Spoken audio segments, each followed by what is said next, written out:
I left my house exactly as I'd loved it for 40 years, and came back to find a stranger's mansion standing in its place. The words caught in my throat as I stood frozen on my own front porch, suitcase still in hand. The curtains were new. The front door had been painted black. Even the scent in the air, chemicals and fresh paint, felt foreign, like stepping into someone else's life. Just 5 days ago, I'd left for my business trip, a small crafts fair 2 towns over. It wasn't much, but for me it was a moment of pride. I'd built my handmade business with the same patience my late husband once built this house. Nail by nail, piece by piece. Before leaving, I'd handed the keys to my son and his wife Mia. "Take care of the place," I'd said with a smile. "It's old, but it has a soul." Mia had laughed, that polite, half-sweet laugh that never reached her eyes. "Don't worry, Mom. Maybe I'll freshen it up a bit while you're gone." I thought she meant flowers. A new rug. Something small. But as I stepped inside, the breath left my lungs. The wooden floorboards my husband had polished every spring were gone, replaced with shiny gray tiles that echoed under my shoes. The cream-colored walls I'd painted myself were now steel blue. The floral curtains gone. Even the clock that had ticked in our hallway since our wedding day had vanished. And then the photos. Every family picture that once lined the mantel. Our wedding, my son as a baby, birthdays, Christmas mornings, all replaced with generic art prints. Framed shapes. Empty beauty. I clutched the door frame for balance. What happened here?" I whispered. Mia's voice cut through from the kitchen. "Surprise, Mom," she chirped, her tone too bright. "We thought you'd want a modern look." My son appeared behind her, his smile tight, uncertain. "You thought." My voice trembled. "You thought." Mia folded her arms, glancing around proudly. "The old style was so outdated. We've been meaning to redo it for years. You'll thank us once you settle in." Settle in? This wasn't settling in, this was erasure. I took a shaky step forward, scanning the living room. My antique sideboard was missing. The old rocking chair where I used to read my son bedtime stories gone. Even the lace curtains I'd crocheted last winter were nowhere to be seen. I tried to breathe through the shock, but each corner of the house hit me like a new betrayal. The dining table had been replaced by a sleek marble slab. My husband's old record player, the one he used every Sunday morning, had disappeared. "Mia," I managed, "where's my furniture? Where are my things?" "Oh, don't worry," she said casually, scrolling through her phone. "We donated them. You said you wanted to clear out clutter, remember? Clutter. That's what she called 40 years of a marriage, of memories, of love." My son looked at me, guilt flickering in his eyes. "It looks good, doesn't it, Mom?" he said softly. "You'll get used to it." I wanted to scream, but my voice cracked under the weight of disbelief. Instead, I walked deeper into the house, running my fingers over the cold, smooth walls. My husband's scent, wood polish, tobacco and pine, was gone, replaced by chemical gloss. Everything was different. Everything but the ache rising in my chest. In the living room corner, I stopped abruptly. There had been a tall wooden cabinet there once, handcrafted by my husband for our anniversary, carved with delicate roses and initials. It was the heart of this house. Now, in its place stood a flat-screen TV mounted on a wall of glass. I stepped closer, heart hammering. "Where's the cabinet?" Mia frowned, feigning confusion. "Which cabinet?" "The one your father built," I said sharply. "It stood right here." "Oh, that old thing?" She waved a hand dismissively. "It didn't match the new design. We had the movers take it away with the rest." My vision blurred. For a moment I couldn't feel the ground beneath me. "That wasn't just furniture," I whispered. "That was my life." Mia sighed impatiently. "You really shouldn't get so emotional about material things. It's just a house, Mom.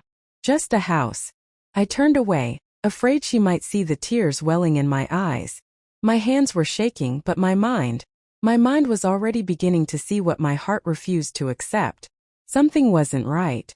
The changes, the confidence in her tone, the way she'd spoken about our home even before I left, it all began to twist together like a puzzle I hadn't wanted to solve. I stood in the middle of my once living room, surrounded by strangers' furniture and strangers' colors, and realized the truth that cut deeper than any knife. They hadn't just remodeled my house. They had started taking it from me.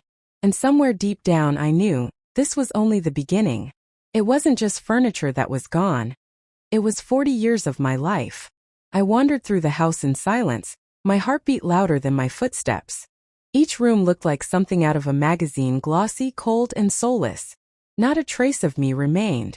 My curtains, my quilts, even the chipped photo frames I'd kept on the hallway shelf, all gone. I opened the kitchen cabinets, half expecting to find my old porcelain dishes, the ones my husband and I had bought on our honeymoon. But they weren't there.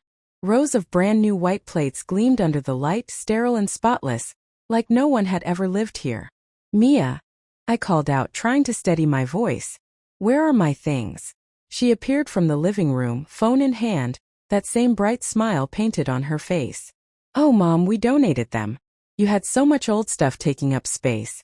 It felt good to declutter. Declutter. My voice cracked. Those weren't things. Those were memories. She shrugged, completely unbothered. I was just doing you a favor. You've been holding on to the past for too long. I looked around, struggling to breathe. The dining table where we'd celebrated every Christmas was gone, replaced by a sleek slab of glass. My embroidered tablecloth gone. Even the faint scent of cinnamon from my old candles had been replaced by a cold, artificial perfume. My son walked in, glancing between us. Mom, it's not a big deal, he said carefully. You've been saying for years that this place needed updating. Mia just helped speed things up. I turned to him, searching his face for some sign of regret, but all I saw was avoidance. He couldn't even meet my eyes. Updating, I whispered. This isn't updating. This is erasing. He sighed and ran a hand through his hair. Please don't make a scene. Mia worked hard while you were away. You should be grateful. Grateful. The word stung worse than the loss itself. I wanted to shout, to remind him who built this house, who scrubbed floors until her hands cracked, who cooked meals when there wasn't enough money to fill the table. But instead I just turned and walked toward the hallway, my body trembling. Every step pulled me deeper into a nightmare that felt too deliberate to be a mistake. In my mind, flashes of memory began to play. My husband standing in the yard, hammer in hand, smiling through the sweat on his brow. Hold the board steady, son, he'd said. Our little boy, barely 7, had grinned proudly, gripping the wood with tiny fingers while his father built the cabinet that would one day hold our family's story. That cabinet had been his masterpiece. Oak wood, hand-carved, smooth as silk. It was the last thing he ever made before his hands gave out from arthritis. And now it was gone. I leaned against the wall, eyes burning, trying to imagine how anyone could be so cruel, or so careless. When I turned back toward the living room, Mia was already rearranging a vase of fake flowers on the coffee table, humming softly to herself. You'll see, she said, not even looking up. The place feels bigger, brighter. More hours. Hours. I repeated slowly. She smiled. Well, yes. You live with us now. It's a shared home, right? Something in her tone made the hair on the back of my neck rise. I wanted to believe she was just insensitive, that she didn't understand what she'd done. But her words, shared home, echoed in my mind like a warning. That night I couldn't sleep. The house was too quiet, too foreign. Every surface gleamed like it was mocking me. I sat in the dark kitchen, clutching an old photo I'd found stuffed in my suitcase, the only one that survived. My husband, my son, me. We looked happy. Real. A floorboard creaked upstairs. I froze, then heard a faint voice, Mia's, muffled behind the closed door of the guest bedroom. At first I thought she was talking in her sleep. But then her words sharpened, each one slicing through the silence. She'll never undo this, she whispered. It's already under our name. My heart stopped. Under their name? I pressed a hand to my mouth, trying not to make a sound. Something deeper than remodeling was happening. Something planned. And as I sat there in the dark, surrounded by the hollow echo of my own home, I realized the truth that made my blood run cold. They hadn't just changed my house. They were trying to take it from me. Under our name? What did she mean by that? That question followed me all night like a ghost. I couldn't eat. I couldn't sleep. Every time I closed my eyes, I saw Mia's face. That calm, confident smile, like she'd already won something I didn't even know I was fighting for. By morning, I'd made up my mind. I needed answers. I waited until they both left for work before I started searching. I told myself it wasn't snooping, it was survival. Their office used to be my husband's study. Now it smelled like synthetic perfume and printer ink. The shelves that once held his books were filled with Mia's files and folders, neatly labeled in gold letters. My hands trembled as I opened drawers, trying to look casual even though no one was watching. Bills, receipts, insurance papers, all ordinary, until I found a sleek white envelope tucked under a stack of tax forms.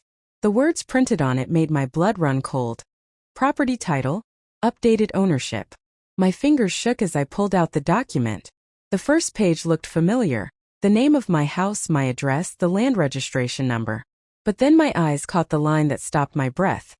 Registered owners: Helen Moore, Daniel Moore, and Amelia Moore. Daniel, my son. Amelia, Mia. They had added themselves to my deed. For a moment I just stood there, staring at the paper, feeling my world tilt. The letters blurred as tears welled up. This couldn't be real. When they came home that evening, I was waiting in the living room. The paper spread out across the coffee table like evidence from a crime. Mia walked in first, humming. Her smile froze when she saw me. "Oh, you found those. What is this?" My voice came out low and shaky. She blinked, then crossed her arms. "Exactly what it looks like. We're co-owners now. You said the house would be ours someday, remember?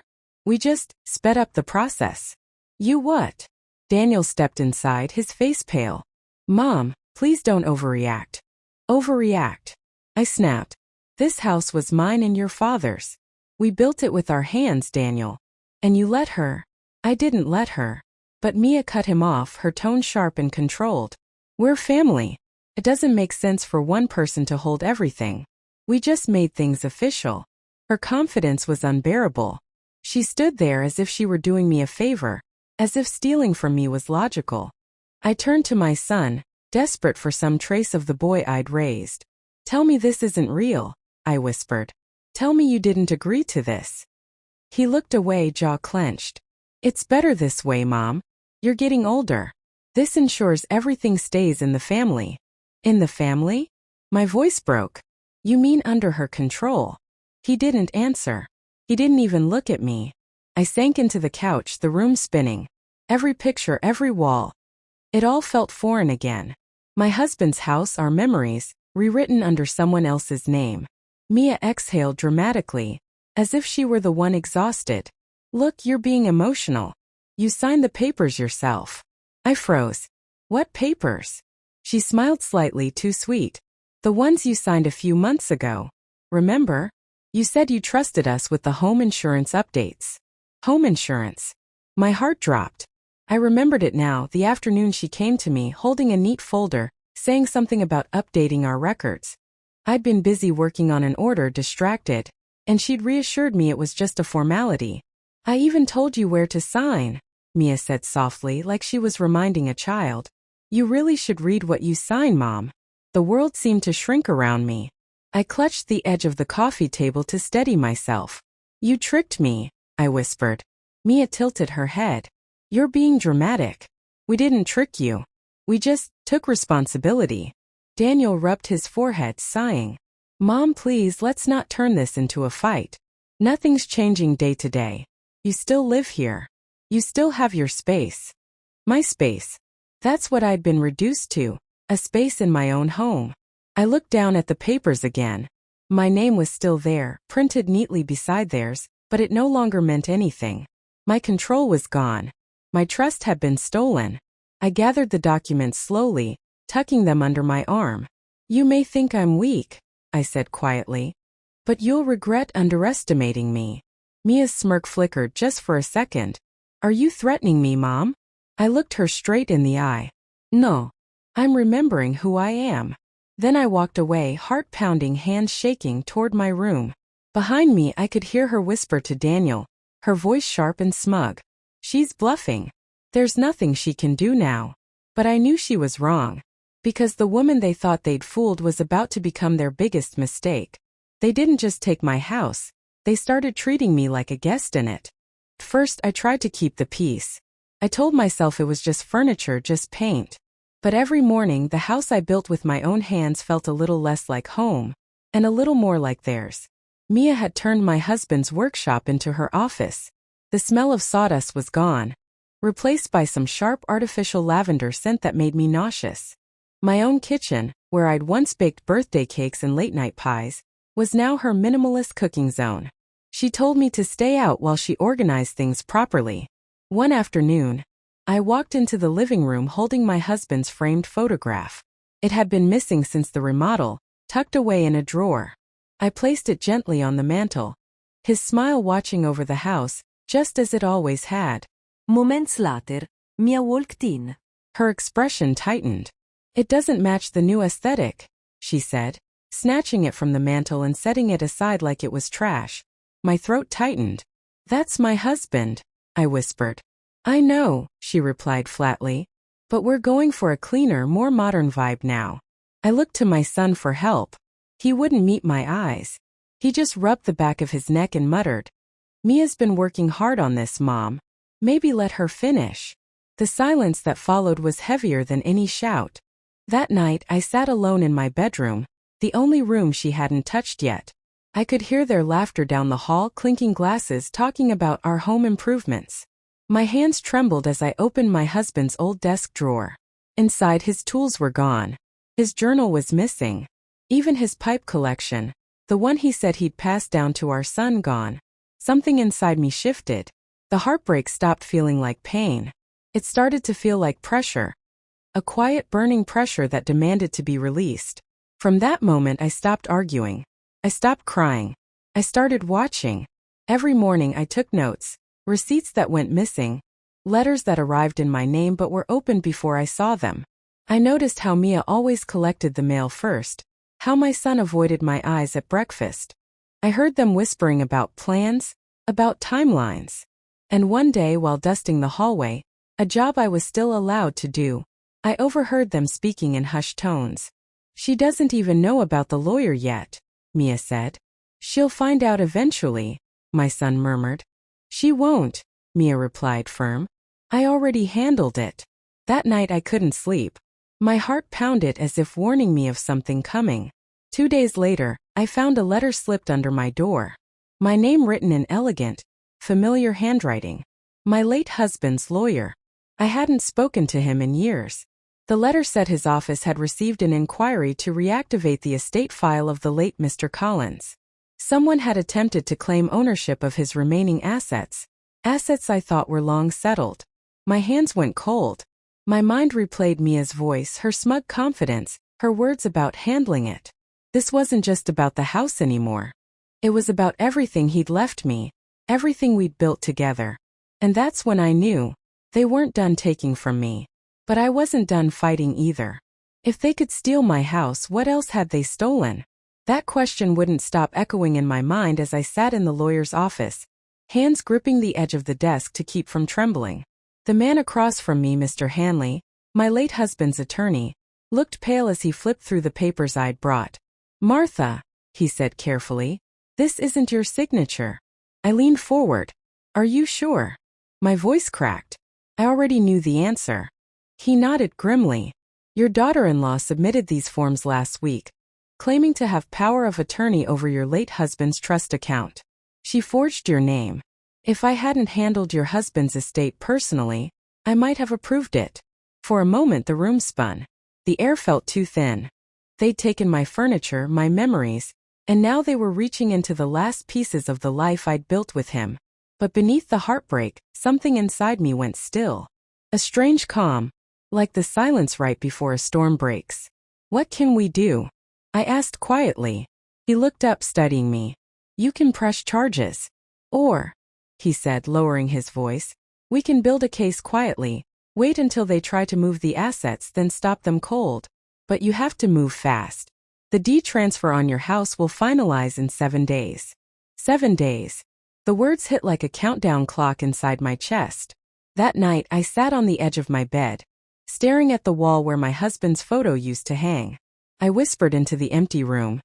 "They think I'm too old to fight back. They forgot who built this house." The next morning I left early, before Mia's alarms even rang. I met Mr. Hanley again, this time with every document I could find. Old receipts, notarized copies, even my husband's will with his handwritten notes. Together we pieced together a strategy. Every time he spoke of legal motions and injunctions, I nodded, my resolve tightening. Mia had used deceit to corner me. I would use truth to destroy her. For the next few days I lived two lives, the silent grandmother, shuffling around the house like nothing had changed, and the quiet avenger, working in the shadows to reclaim what was mine. I smiled when Mia offered me coffee. I thanked her when she reminded me to stay out of the office. Inside I counted hours. 6 days. 5. 4. Each night, I'd slip away to call the lawyer, confirming signatures, filing documents, blocking asset transfers. Every paper I signed this time I read twice. Every envelope I mailed I double-checked. But on the 5th night everything changed. I walked past Mia's office, my husband's old workshop, and saw her laptop glowing on the desk. The screen showed a website I recognized. A real estate listing. There it was. My house. Photos of my living room, stripped bare of everything that mattered. The kitchen staged with white orchids and fruit bowls. The headline read, "Modern Family Home.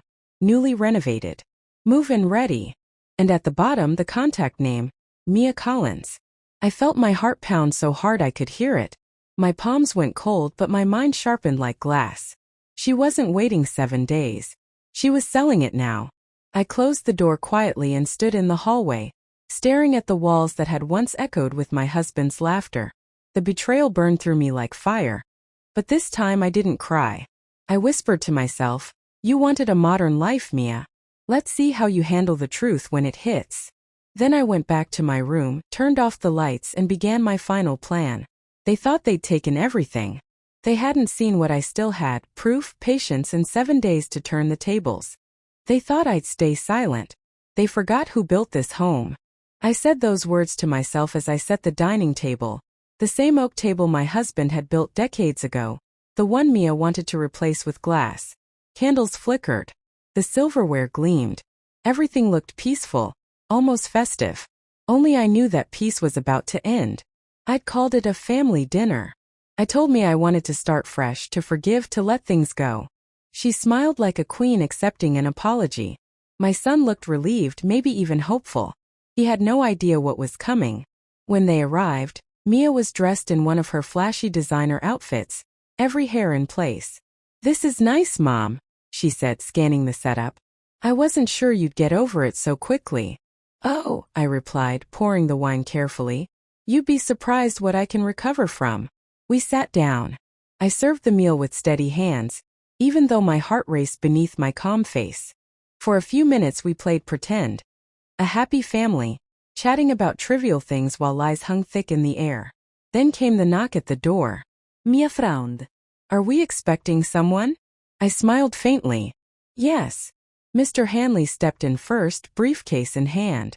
Behind him, a uniformed police officer. The room fell silent. My son's fork froze midair. "Good evening," the lawyer said smoothly. "Sorry to interrupt dinner, but I believe this concerns everyone present." Mia's face drained of color. "What is this?" she demanded. I looked straight at her. "You remodeled the house," I said softly. "But I rebuilt the truth." The lawyer placed a thick folder on the table. "These," he said, "are the official findings of our investigation. Forged documents, illegal transfer requests, and false signatures. All tied to your name, Mrs. Collins." My son blinked rapidly. "What?" "Mia, tell me this isn't true." She laughed nervously. "He's lying. This is some kind of trick." The officer stepped forward, his tone even but firm. "We've already verified the handwriting. We're not here to arrest anyone tonight, but further legal action could be taken pending your cooperation." Mia's chair scraped loudly as she stood. "You can't prove anything." That old woman," I interrupted, my voice calm but cold, "is the legal owner of this home. Every paper you tricked me into signing has been voided. Every asset you tried to claim has been frozen." My son's eyes filled with tears. "Mia, did you really do this?" She spun toward him, voice shrill. "I did it for us. She was never going to hand it over. We were just speeding up what was already ours." He covered his face with his hands. "You forged Mom's name." The silence that followed was suffocating. I finally spoke. "You could have asked. You could have waited. But instead you buried everything this family stood for: trust, honesty, love. Mia glared at me, trembling with fury. You think you've won? You'll see, this isn't over. She grabbed her purse and stormed out, the front door slamming hard enough to rattle the walls. My son stayed seated, shaking his head in disbelief. Mom, I didn't know. I swear I didn't. I put a hand on his shoulder. I believe you, I said quietly. But believing doesn't erase what happened. You'll have to decide what kind of man you want to be, her kind or your father's. He nodded silently, tears slipping down his cheeks. Mr. Hanley closed his folder. Everything's filed, Martha. She can't touch the property or the accounts now. I exhaled for the first time in weeks. The air felt cleaner, lighter. Thank you, I said softly. As they left, I stood alone in the doorway, watching the moonlight fall across the yard. The same yard where my husband once planted roses for me. For the first time, the house didn't feel like a prison. Felt like mine again. But deep down, I knew Mia wasn't finished. Her kind never walked away quietly. And I still had one last move to make. For the first time in months, my house smelled like my life again. Not the sharp sting of fresh paint or the sterile scent of disinfectant that Mia loved. No, this was mine. The smell of lemon oil brewed tea, and the faint trace of sawdust from my husband's old workshop. The court papers had gone through. Mia was gone legally, physically, and, as I hoped, permanently. My son had packed a small bag and left too, saying he needed time to figure things out. I didn't stop him. Some wounds need silence more than comfort. When the house finally stood empty, I stood in the middle of the living room and let it all hit me. The quiet, the space, the ghosts of laughter and arguments that still lingered in the walls. For months I tiptoed around my own home. Now I could breathe again. The next morning I began. First, I rolled up the sterile gray rugs Mia had laid down and dragged them to the curb. Beneath them the old wooden floors peeked through, still sturdy, still mine. Then I opened every window, letting the autumn air rush in like freedom itself. Dust danced in the sunlight, sparkling like tiny reminders that this place still had a soul. I spent days repainting the walls, soft cream instead of cold slate. The color reminded me of how the house used to glow in the evenings when my husband came home from the workshop, his hands still rough from carving wood. I hummed the song he always whistled while fixing things, the same tune that once filled these rooms. Each picture I rehung felt like an act of rebellion. My wedding photo, my son's first day of school, the family portrait where my husband's hand rested proudly on my shoulder. All of them had been hidden away, erased. I was bringing them back one by one. One afternoon, while searching through old charity shop records, I saw something that made my heart skip. A listing for a handcrafted oak cabinet with carved initials. M and J. My husband's initials. I drove there immediately. The shop smelled like dust and forgotten stories. And there it was, tucked in the back beneath a pile of cheap lamps and broken chairs. The cabinet. His cabinet. The one he'd made for me on our 20th anniversary. The one Mia had claimed was too bulky for modern decor. My knees went weak as I touched it. The wood was scratched, dulled with neglect, but the carvings were still there. My husband's steady craftsmanship. His gift to me, returned by fate itself. The shop owner said, "It came in a month ago. Funny thing, no one wanted it." "I do," I whispered, my voice trembling. "I want it back." I paid for it in cash. The man helped me load it into my car. And as I drove home, I couldn't stop smiling. It felt like the house had been waiting for this, for him, for us. That evening, I placed the cabinet in its old corner beneath the window, right where it belonged. The sunset hit the wood just right, glowing warm and golden, like it was breathing again. I ran my hand along its edge, tracing the grooves, remembering his laughter as he built it. The sound of the hammer, the smell of varnish, the way he winked at me and said, "As long as this cabinet stands, this house will never forget us." My throat tightened. I pressed my palm flat against the wood. "We're home again," I whispered. Outside, the wind rustled the trees, gentle, forgiving, full of life. Inside, the house finally exhaled, and for the first time in so long, it felt like the walls were listening. You can rebuild walls, but trust, once cracked, never fits the same. That's what I told myself the day my son came back. He stood at the door, hat in hand, eyes down, like a boy again. For a moment I saw the child he once was. The one who used to run through this house with sawdust in his hair and love in his voice. But time changes people. Or maybe silence does. He apologized. Not for the signatures or the lies, but for standing by while it all happened. I thought keeping peace was better than choosing sides, he said quietly. I looked at him for a long time before answering. Peace built on silence isn't peace at all, son. It's surrender. He nodded, tears glistening, but I could tell he still didn't fully understand. Some lessons take a lifetime. Still, I forgave him, not because he deserved it, but because I deserved peace. After that day, I stopped looking backward. The house no longer felt haunted. The air had softened. Every morning, I opened the curtains wide, letting sunlight pour across the room and the old oak cabinet that started it all. Its surface gleamed again, full of warmth, as if it had waited patiently for me to return to myself. But I didn't stop there. I realized my story wasn't just mine. I started speaking at the local community center, mostly to women around my age, widows, mothers, grandmothers. I told them how easily trust can be turned into a signature, how a smile can hide a scheme. Don't be afraid to ask questions, I'd say. Don't sign what you don't understand.